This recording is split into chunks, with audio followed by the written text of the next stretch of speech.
मेरे प्यारे देशवासियों, नमस्कार। कोरोना के खिलाफ देश आज फिर एक बहुत बड़ी लड़ाई लड़ रहा है।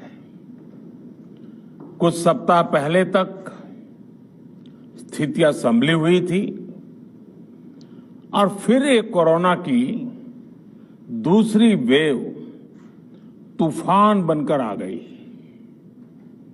जो पीड़ा आपने सही है, जो पीड़ा आप सह रहे हैं, उसका मुझे पूरा एहसास है।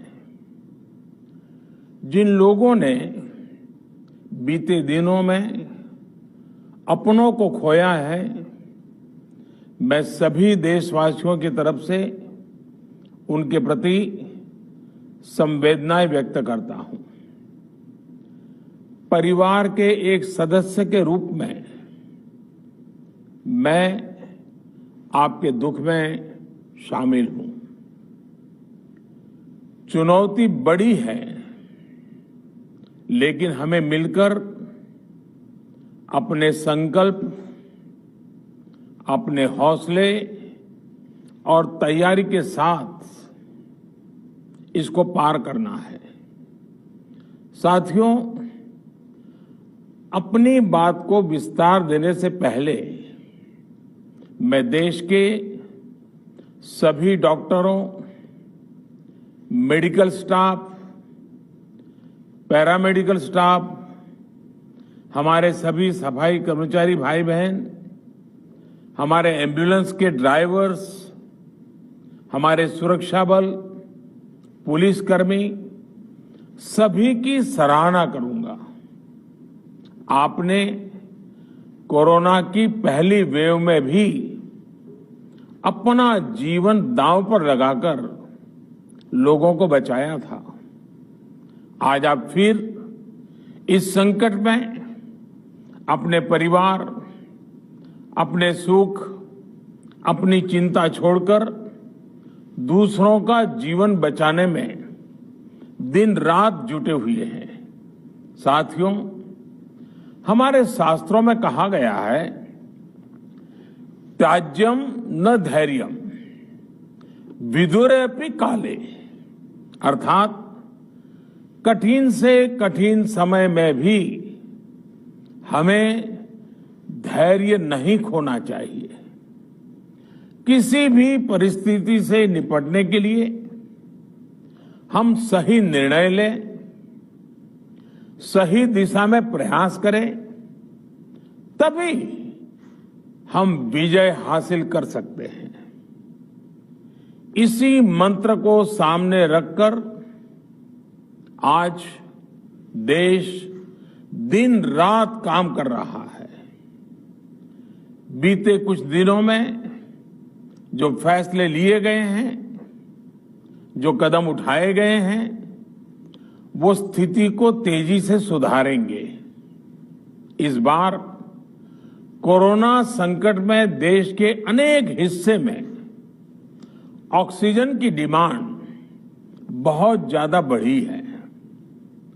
इस विषय पर तेजी से और पूरी संवेदनशीलता के साथ काम किया जा रहा है। केंद्र सरकार, राज्य सरकारें, प्राइवेट सेक्टर, सभी की पूरी कोशिश है कि हर जरूरतमंद को ऑक्सीजन मिले। ऑक्सीजन प्रोडक्शन और सप्लाई को बढ़ाने के लिए भी कई स्तरों पर उपाय किए जा रहे हैं। राज्यों में नए ऑक्सीजन प्लांट्स हो, 1 लाख नए सिलेंडर पहुंचाने हो, औद्योगिक इकाइयों में इस्तेमाल हो रही ऑक्सीजन का मेडिकल इस्तेमाल हो, ऑक्सीजन रेल हो, हर प्रयास किया जा रहा है। साथियों, इस बार जैसे ही कोरोना के केस बढ़े, देश के फार्मा सेक्टर ने दवाइयों का उत्पादन और बढ़ा दिया है। आज जनवरी फरवरी की तुलना में देश में कई गुना ज्यादा दवाइयों का प्रोडक्शन हो रहा है। इसे अभी और तेज किया जा रहा है। कल भी मेरी देश की फार्मा इंडस्ट्री के बड़े जो प्रमुख लोग हैं, उसके जो एक्सपर्ट लोग हैं, उनसे बहुत लंबी चर्चा हुई है। प्रोडक्शन बढ़ाने के लिए हर तरीके से दवाई कंपनियां की मदद ली जा रही है। हम सौभाग्यशाली हैं कि हमारे देश के पास इतना बड़ा मजबूत फार्मा सेक्टर है जो बहुत अच्छी और तेजी से दवाइयां बनाता है। इसके साथ ही अस्पतालों में बेड की संख्या को बढ़ाने का भी काम तेजी से चल रहा है। कुछ शहरों में ज्यादा डिमांड को देखते हुए विशेष और विशाल कोविड हॉस्पिटल बनाए जा रहे हैं। साथियों, पिछले वर्ष जब देश ने कोरोना के कुछ ही मरीज सामने आए थे, उसी समय भारत में कोरोना वायरस के खिलाफ प्रभावी वैक्सीन के लिए काम शुरू कर दिया था। हमारे वैज्ञानिकों ने दिन रात एक करके बहुत कम समय में देशवासियों के लिए वैक्सीन विकसित की है। आज दुनिया की सबसे सस्ती वैक्सीन भारत में है। भारत की कोल्ड चेन व्यवस्था के अनुकूल वैक्सीन हमारे पास है।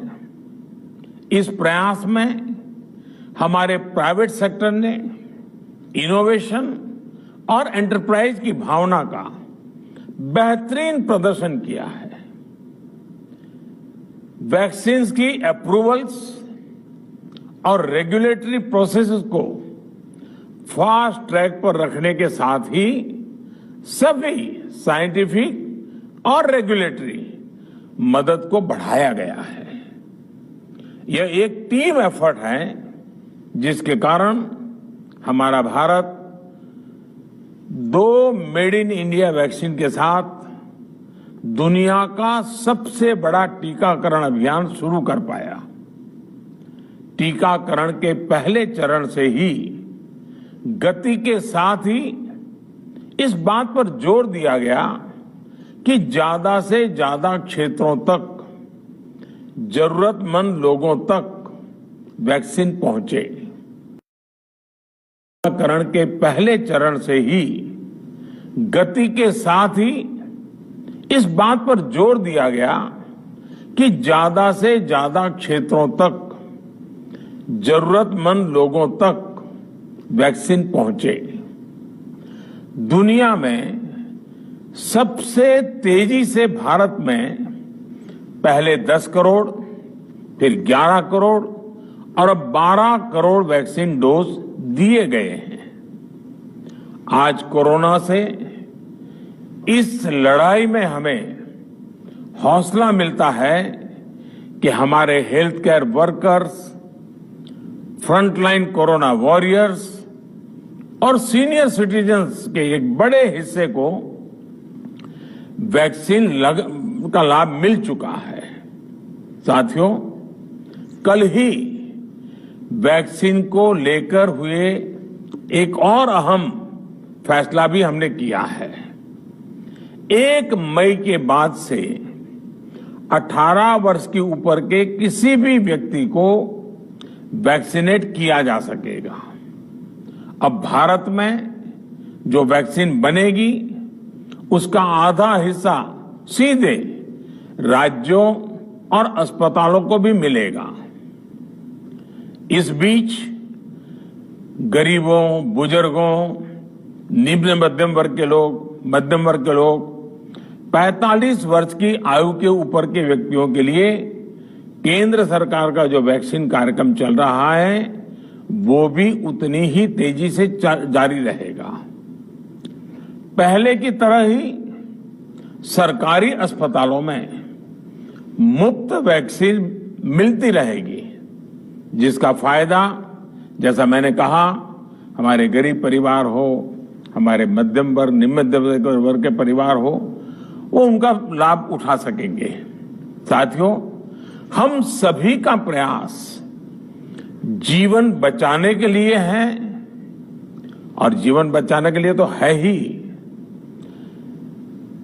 प्रयास से भी ये है कि आर्थिक गतिविधियां और आजीविका कम से कम प्रभावित हो। प्रयास का तरीका यही रखा जाए। वैक्सीनेशन को 18 वर्ष की आयु के ऊपर के लोगों के लिए ओपन करने से शहरों में जो हमारे वर्कफोर्स है उसे तेजी से वैक्सीन उपलब्ध होगी।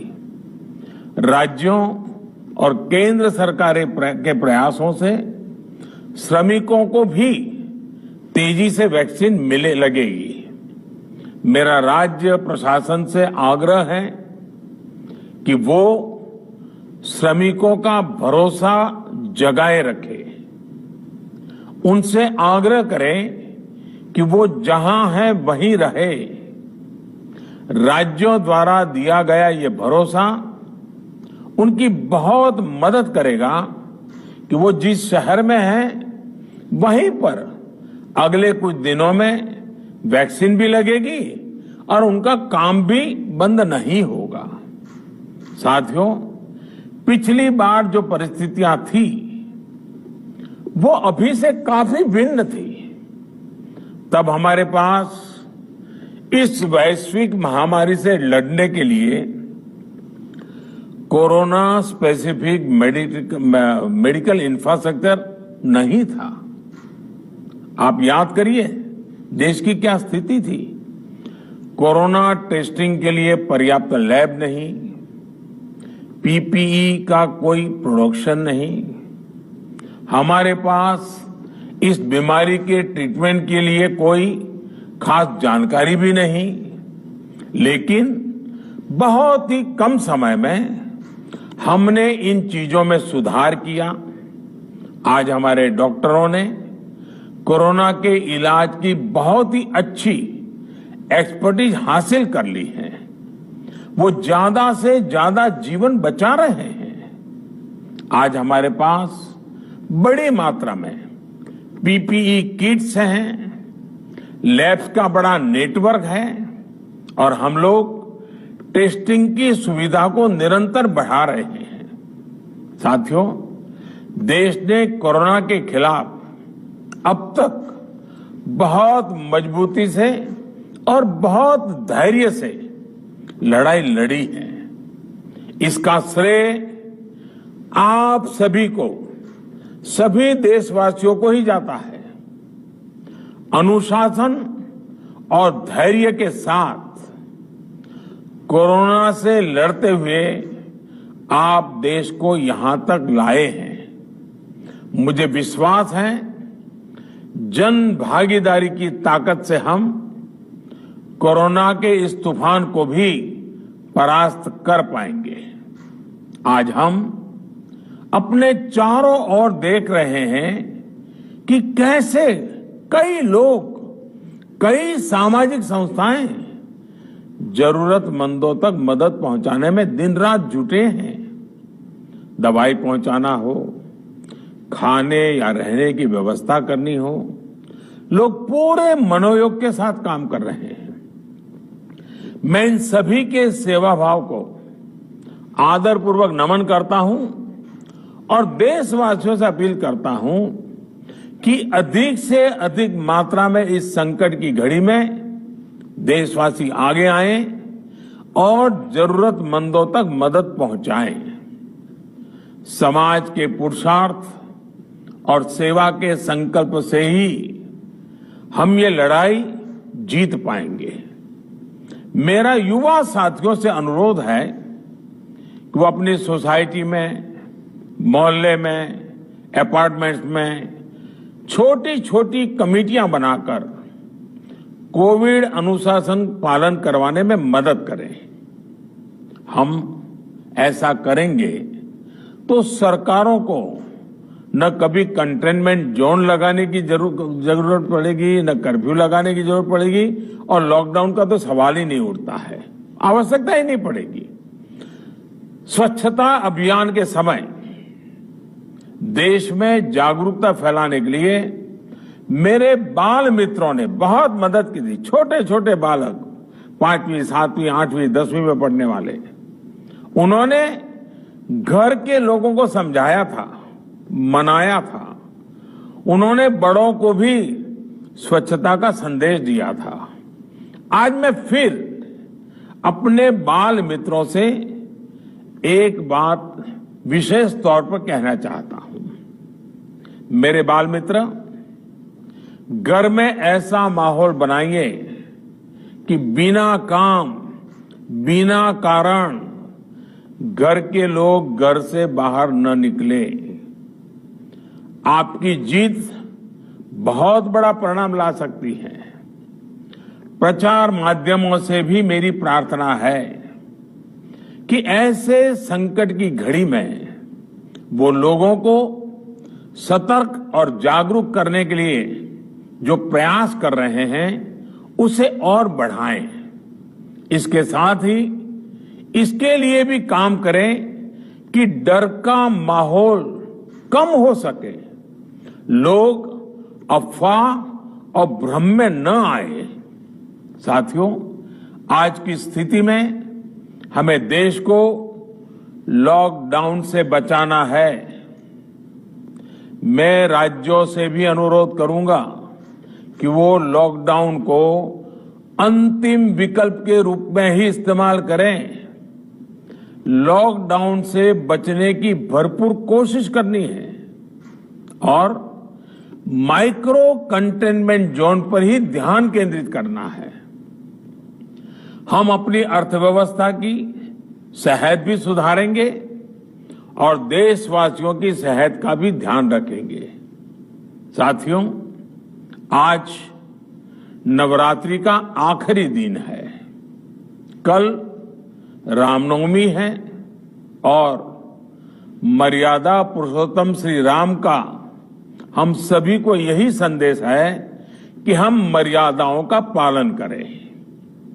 कोरोना के इस संकट काल में कोरोना के बचने के जो भी उपाय है, कृपया करके उनका पालन 100% करिए।